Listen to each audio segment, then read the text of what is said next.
Hello, people of the internet. I'm here with a pretty special video today. It's been a very highly requested video to make. I don't know why it's taken me this long. Actually, you know what? I know exactly why it's taken me this long. It's because life is hard and growing up really sucks. Don't do it.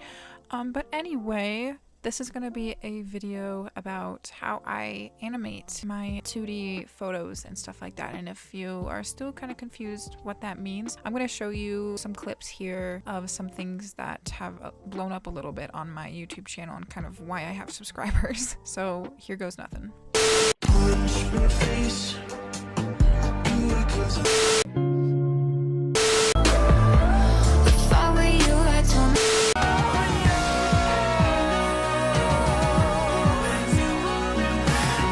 So if you want something like that, obviously I took 2D still frames from comic books or, you know, whatever it may be. I'm working with just like pictures here, nothing related to video. You're basically making the picture into a video. And if you want to know how to do that, you are in the right place. Like I said, again, this has been highly requested from so many people, and I hope that you guys can use this in any sort of way that helps you, because, you know, I shouldn't have been keeping this to myself. I've never seen anybody animate like this before, and, you know, I figured it out all on my own, just like working with the programs one day, and I was like, ooh, this works. So here is me sharing that secret with you guys. I will be going over all of the programs, everything needed, if anything costs money, you know, all that good stuff. I'm not going to leave you guys hanging on this because I completely understand what it was like to be not necessarily new at editing, but frustrated on, you know, just making sure everything is set in place. So I got you. Let's get started. What you'll need is a photo. You have to make sure that this photo is relatively easy, and what I mean by that is it's not too crazy, it's not too busy, there's nothing really nuts going on in the background. But this one actually has some layers that we're going to be working with, which I really want to show you guys how to do that, because I'm not just going to be like, oh yeah, I'll show you how to move the facial features of the face. No, I want to show you guys how to move the hands, arms, everything. Okay, you don't necessarily have to use the same photo editing program, but you will need Adobe Premiere and Adobe After Effects. Yes, these programs do normally cost money. However, there are so many ways that you can get these programs for free. YouTube, how to get Adobe Premiere or After Effects for free 2021, whatever year it is. Easy, free, no scam. It's great. It works. Okay, so really quick, before you get into editing, you want to analyze the photo that you're using. And what I mean by that is we kind of want to determine what parts we're moving here. So for instance, for this photo that we're working with today, I want to move his head, shoulders, and arms, essentially. So because there is space underneath parts that we want moving on this photo is considered a complex photo, which you will need some sort of paint tool to fill in that area. So to make that make a little more sense, I want to move the arms, like I said, but to move the arms, we're going to have to make space where there isn't any. So for instance, I'm going to be wanting to move this arm. Say I move it up just a little bit there. There's going to be this space here on his right arm and on his apron that isn't going to have anything, so we have to make that space. Okay, so the program that I use to use that paint tool is called Firealpaca. Kind of funny. So now you're going to go to the file form of your photo and then just drag it right into the workspace. So now that you have it in here, we have to determine which layers we need to fill in and how many. The base layer is going to be Songwoo and his shoulders and torso and stuff. This is going to be the main layer that we need to fill in, because we have an arm moving here and another arm moving here that we need space underneath those arms to animate at all. This layer 1 is going to be that torso area, the underarms and the apron. And then we actually only need one more layer after this. So you can go to the duplicate button here, press that, and it'll make another layer. I guess it's still called layer 1, but whatever. And this layer is going to be this arm here, so that we can move his left arm over his right arm. So this space here is what we'll be filling in. We don't need any other layers than this, because this arm doesn't have anything over it other than this bubble here, but the bubble will actually be a completely different thing that I'll show you when we animate it. It's just going to be a layer in and of itself because there's nothing over it, so we don't have to even worry about it. So you always want to work on the bottommost layer first, and in this case that's going to be the apron and the biceps here. So go to the top layer and then click this little bubble. All that does is make that layer invisible so that we can focus on this layer here. Zoom into what you're working with, and first we're going to cover this area, this right bicep. And what I do is I go over to this eyedrop tool and I copy the color closest to the area that I'm covering. So I'm going to eyedrop it, go up to the pen tool, and then make sure that the brush size is something suitable for you. So this is a little too big. I'm going to size it down. That's fine. And make sure pen is selected. And then you just fill it in. So what I'm doing, or how I do it anyway, is I just kind of go halfway up the area because it's not like I'm going to be drastically moving his arm. No, it's just a little bit. So this is fine for here. Then I'm going to go up here and get this light color. Go back to the pen tool and fill that in however you think it would look naturally. Go back to the eyedrop, dark area, fill this in. I'm going to kind of like go over here, get that little line, and then get this pink. Cover those fingers, and you kind of have to, like, you know, visualize what his arm would look like if his fingers weren't in the way. Now let's do the apron. So I'm going to get this color here. You really don't have to make this perfect, and I can't stress that enough. You really don't have to. I'm going to get this dark area first. There's been times that I've been like super lazy when doing this, and it still works out, so don't stress out too much. Okay, and now we do this hand here, or this arm I should say. And I'm just going to go ahead and cover this part of the bubble just so it doesn't give us any issues. You don't necessarily have to, but just in case.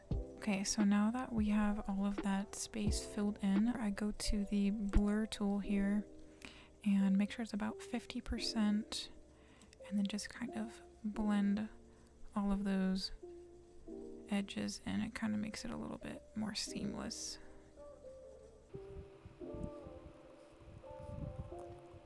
Okay, wonderful. So we are basically done with that layer.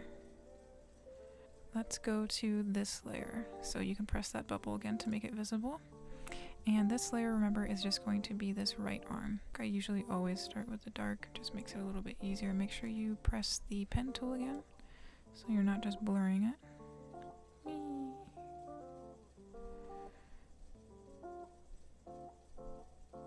So now I'm going to go back to the blur tool and blend that in. So those are the only two layers that we had to worry about. So now you're going to save them individually. So go ahead and make this layer invisible again, and then go to File, Export, PNG, don't worry about the size. Okay, and then I'm going to save it to the desktop, title it whatever you want. I'm just going to say S1 for Songwoo 1. And then do the same thing for the second layer, make it visible. And then go to File, Export, S2. Alright, so now we open After Effects. So you can exit out of this. I'm not going to save it for the sake of the video, but it's usually always a good idea to save it just in case you have to go back in and edit anything. Okay, so when you have that open, go to New Project. And up here in the top left corner, double click. You're going to grab those two photos that you just worked on and the main original photo. So because I'm here, I'm going to put the original photo in first, double click, and then go to desktop where I saved them and grab these two. Grab S1 because that was the underlying most layer, and drag it down to this film icon like so. So we got S1 in there, let's drag S2 right above it. And then two of the original layers there. Make all the top three layers disappear, and then we're just going to focus on S1 for now. What we have to do to be able to animate this is cut it out. So how we do that is, let's go up to the pen tool and then just click right here, because we're gonna start the outline right here and go all the way around him. So I'm gonna click right here, and as soon as you click, like, the program will zoom in very easily for you. It's actually quite nice. So we're gonna outline him just by clicking away. And this is honestly what takes the most time for me. I've spent probably many hours doing this alone. I've done it so much that my hands kind of shake when I do it today, but that's okay. And I'm just zooming in and out with the scroll wheel on the mouse. We're gonna get this speech bubble in with this layer because it's just gonna be moving with his head. Makes it a lot easier. You don't necessarily need to keep the speech bubbles in, but it is a little bit more work because you would have to, you know, draw on his head and get that shape perfectly, and I just don't want to do that.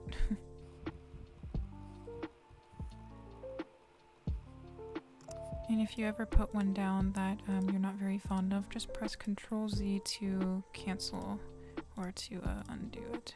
Ctrl-Z is basically my best friend. That's a thick neck boy. Yay! So if you ever want to remove the pinpoints here so you can kind of see it a little bit better, just click this icon here. And it'll make it all pretty for you. If you ever want to move around the picture, just go to the hand tool, you can zoom in and stuff. So sometimes when you finish the outline, you can see some light areas here. I don't worry about it too much for the sake of the video again, but if you were worried about it, just click the pen tool or this viewer here, and you can scroll in. You can actually move these with the select tool. It makes it pretty simple just to edit that. Nice. And I'm not going to worry about all the little other areas because it really doesn't matter too much. If you aren't a very big fan of the black background, you can go up to here to composition settings, and you can actually change that color to like gray. Let's just make it dark red. That's kind of cool. And then while you're in composition settings, this is really, really, really important. Always make sure that the duration is 5 seconds, so it'll look exactly like this. The 5 will be right here at that point. It's important that you do that because this will give enough time to let the animation flow, and then you can speed it up later when you're actually putting it into an edit, and I will show you how to do that as well. I won't show you how to actually edit, but I will show you how to speed it up for an edit. Anyway, when you're done with that, press OK, and we are done with this fourth layer. So now let's go to the third layer. Make it visual, click on it, and remember this layer is his arm here. So we're going to do the same thing. Let's go to the pen tool and click here, zoom in, and just outline that arm.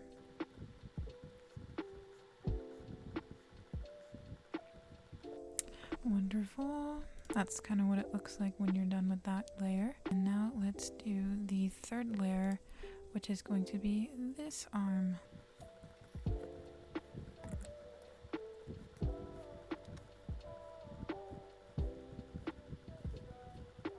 And then don't even worry about the speech bubble. There we go. And the last layer is going to be the speech bubble.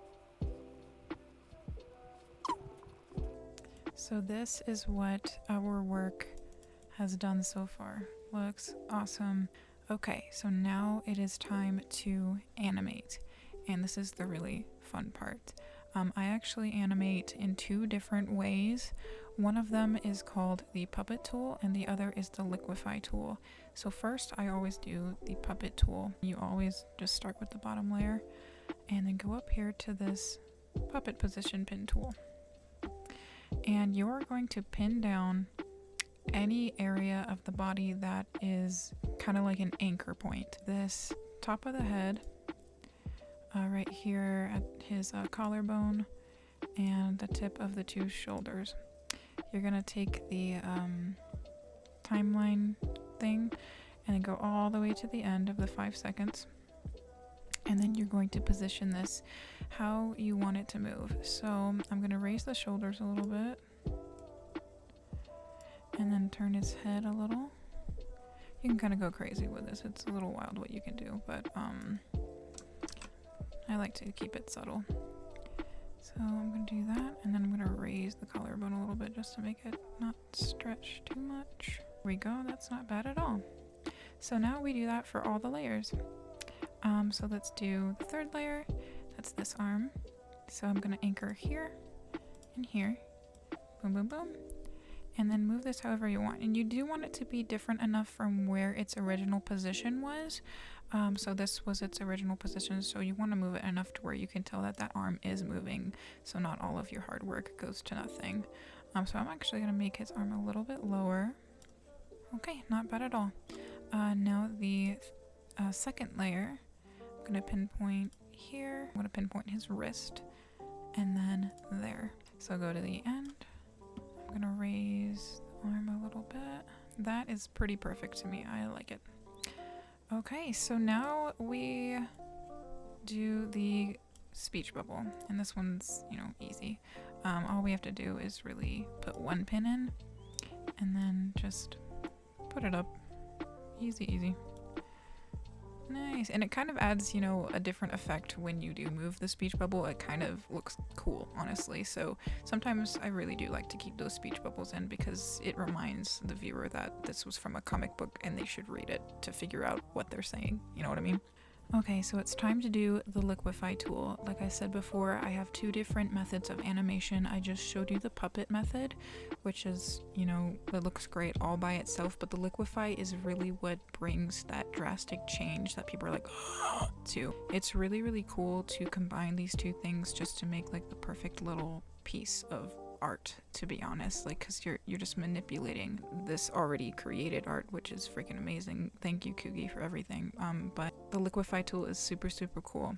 So let's go to the last layer again, go all the way to the 5-second mark to where you're at the end of the clip, and then go up here to Effect, Distort, Liquify. Alright, so once we have that Liquify tool in the effect controls up here, make sure that you're at the end of the clip and that this one is selected, the fourth layer is selected, and go over here to where it says Distortion Mesh and click on that stopwatch. And what it's doing is just marking a place and time where change is going to happen. So it basically means, and it's telling you that right here, because you put a keyframe, this is exactly how the face is going to look at this moment in time at the 5-second mark. So we're gonna drag it all the way back to the beginning, and this is where we're going to make some changes. So you see a lot of different options here on the Liquify panel. I only use 2 of these different options, and that's smudge and shrink. Click on that, and then you can kind of go over to the workspace and see what the brush size is. This is pretty much perfect for what I want. If yours is a little bit bigger than you'd like, go over here to warp tool options, and you can adjust that brush size as you like. So go to the smudge tool. I'm gonna start with the mouth first, and we're literally just going to pull it in and like make it a little bit smaller by dragging. I'm gonna go on the top, the bottom, everything. It'll always look kind of funny, and don't worry about the shadows getting pulled. It really doesn't matter in the end. Okay, and then now that I'm done with the mouth, I'm gonna go up to the eyes. I know that they're closed, but the effect will still be a great one. So let's just push them in. So the eyes are done, and then honestly, one of the most important things is the eyebrows. Never ignore the eyebrows, because the eyebrows are the most expressive pieces of the face, I would say. You just kind of pull that down, and then I go over to the shrink tool. So just select that, and I just tap, tap, tap, and I'm gonna do one more over here. The lighter that you tap it, the better it'll be, because if you hold a tap, it'll just keep shrinking. So gosh, that's a little scary.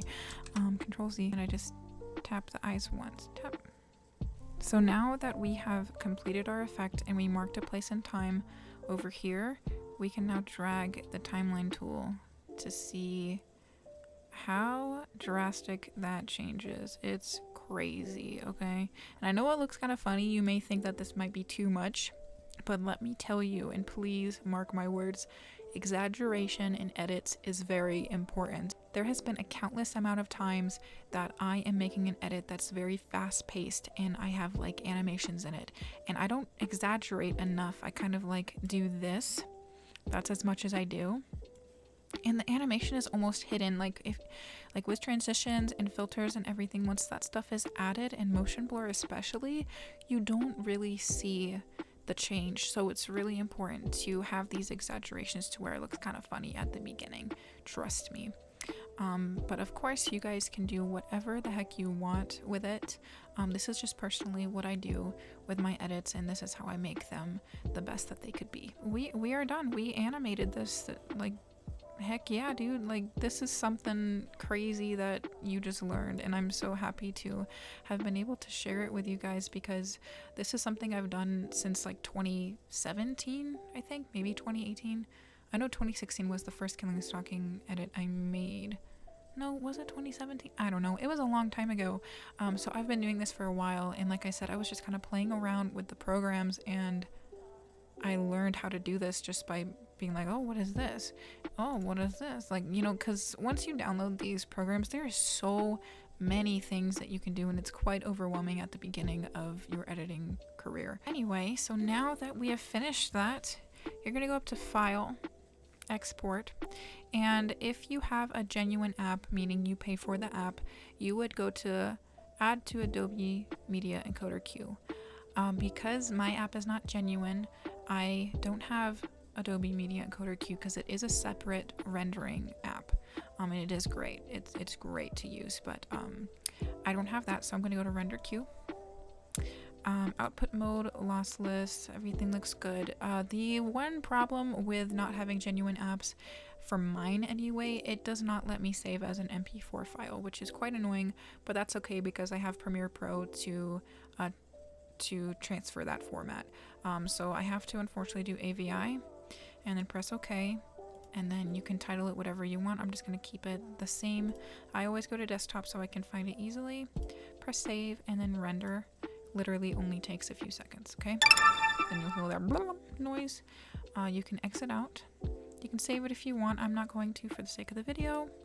I think I've said that like a million times now. So now you have your animated piece. Awesome. At this point, you would obviously put it into an edit, or you can just post it on Instagram like I used to, just like a animated piece alone.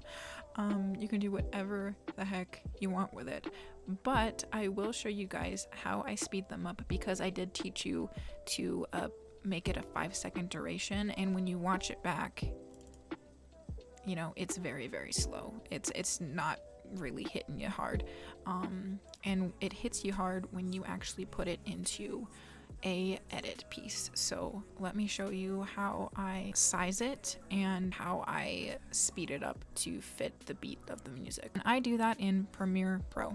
So I'm going to open that, go to new project. I'm just going to title it video. Okay, so over here in the bottom left, you're going to double click and go to that file that we just saved. So I saved mine to the desktop, s1.avi, and then drag it to the timeline sequence. And you'll notice as soon as you drag it in, just, you know, similar to After Effects, it makes it this size, but we don't actually want it to be this size for an edit, depending on the edit that you are making. Most of my edits are your standard 1920 by 1080 size, so that's exactly what I'm going to do. And if you want to do that too, go up to sequence settings, and then go up here to frame size and make it that 1920 by 1080, and then press OK. And then yeah, it'll give you this little warning. It's totally fine. It's just basically telling you that your image is smaller than the size that you selected, which it is. I'm going to zoom in here on the timeline just so I have a better clear vision of this. I'm going to select it, and then as soon as you select it, the effects controls will pop up in the left. So we're going to go to the end of the clip here. The reason why we go to the very last frame is so that we can see the areas that we want to be hidden. Because this is like the last moment of movement that we did. So I'm going to zoom in enough to where we don't see those edges on the bottom there. And you know, there is this huge edge to the bubble up there. I didn't do anything about it. Usually I do draw a little bit more for the bubble to actually be full, but that's okay. And if it really does bother you that much, you can zoom in enough to where it hides that, but then you're gonna kind of hide your hard work there too. You'll also notice that the background color, the red color that we did, is not the same as the black, and that's fine. You can honestly just go to the snipping tool, which all Windows computers has, and then just kind of copy that color. Yeah, yep. Just gonna go to capture, yep, and then make sure the picture is under the video, and then just scale it up. And then see, now it all blends in. Yay. So now it is time to find a audio track to put into the edit. I do not have anything to put into the edit, so I'm just gonna grab a free audio that I have. Sure, let's just do this. You're gonna take your audio and drag it over here. So there's like several beats, and you can actually see where they are. There's a beat here, beat here, beat here, beat, you know, like all of these high peak points. So I just have to kind of choose which one I want this clip to be on. So let's see.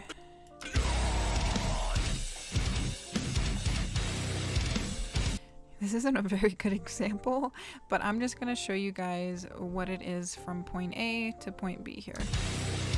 So that I just want it to start and end there. So how I do that is I'm going to take it and put it to that start point. And remember, this is my video. That is the red picture. So most people probably won't have this red picture. So now I make this go to the point where I want it to end. I right click, go to speed, duration, and this is kind of like a guessing game. You're gonna guess how fast it has to be at this stopping point here. I'm gonna guess 900. Pretty darn close, but not quite. So let's do 850. Wow, look at dang it. I've done this a lot, as you can tell. So let's watch that now. Do you see what I mean? So it's like starting at this beat and then ending at this beat. So it gives an opportunity for a different clip to be right here and a different one right there, you know, at each beat. So it looks a lot better when it's sped up too, let me tell you. And how I actually edit my videos, which I'm not going to show you here, unfortunately. I'm going to make a different video for that today. I compile all of my clips and sync them to my audio. So I do all of that in Premiere Pro, just like this. So like all my clips look like this, where it's just bland, no transitions, no wiggles, nothing. And then once I'm done setting all that up, I save it and I go into After Effects and I do all that fancy stuff. So yeah, that is how you animate. If you guys have any questions at all, please do comment. I will respond to them. I know this can be kind of overwhelming and stressful to figure out and really get a hang of, but I promise you can do it. You guys can make crazy stuff with this, and I'm really excited for what you guys do. Please do tag me if you make anything. I do want to see what you guys come up with, because this is something really cool and I should have shared it a long time ago. So thank you guys so much for the support and for sticking around with me. I appreciate it. Until next time, bye.